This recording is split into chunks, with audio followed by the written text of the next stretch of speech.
Hello everyone, आज हम बताने वाले हैं आपको क्लास 10th मैथ्स का चैप्टर वाइज मार्क्स डिस्ट्रीब्यूशन।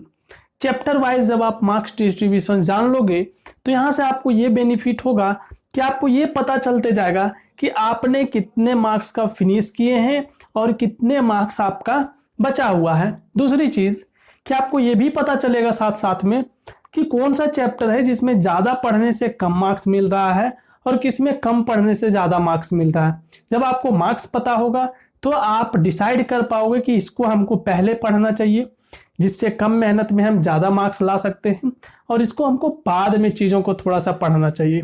ठीक है, तो ऐसे करके आपको ये बेनिफिट होगा अगर आपको पता रहेगा कि मार्क्स डिस्ट्रीब्यूशन क्या है। तो सबसे पहले हम लोग बात करते हैं चैप्टर 1 का।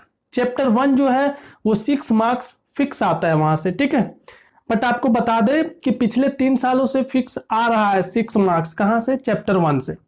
2020 में 6 मार्क्स आया, 2019 में भी 6 मार्क्स आया और 2018 में भी 6 मार्क्स आया, बट 2017 में चैप्टर 1 से मार्क्स नहीं देखने के लिए मिला।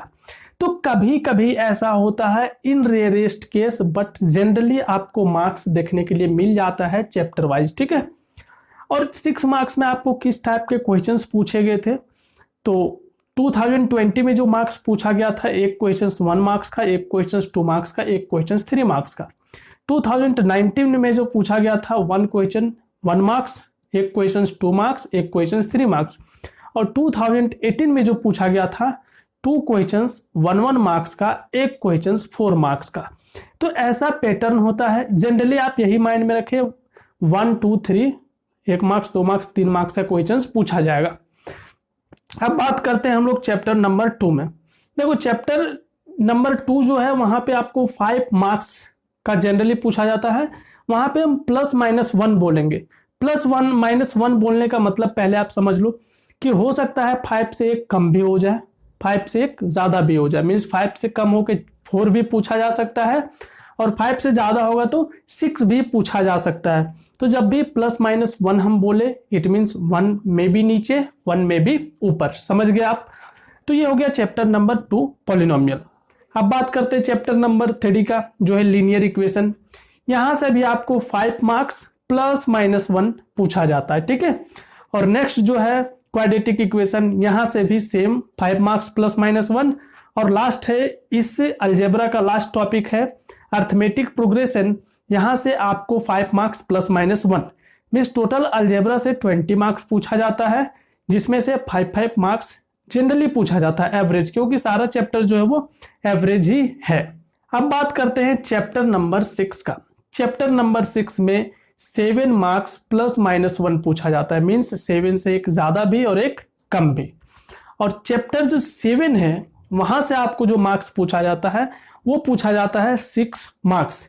ये जो मार्क्स है ये जनरली फिक्स होता है चैप्टर 7 का भी, यहाँ पे ज्यादा कम जनरली नहीं होता है। ठीक है, चैप्टर 7 6 मार्क्स का पूछा जाएगा।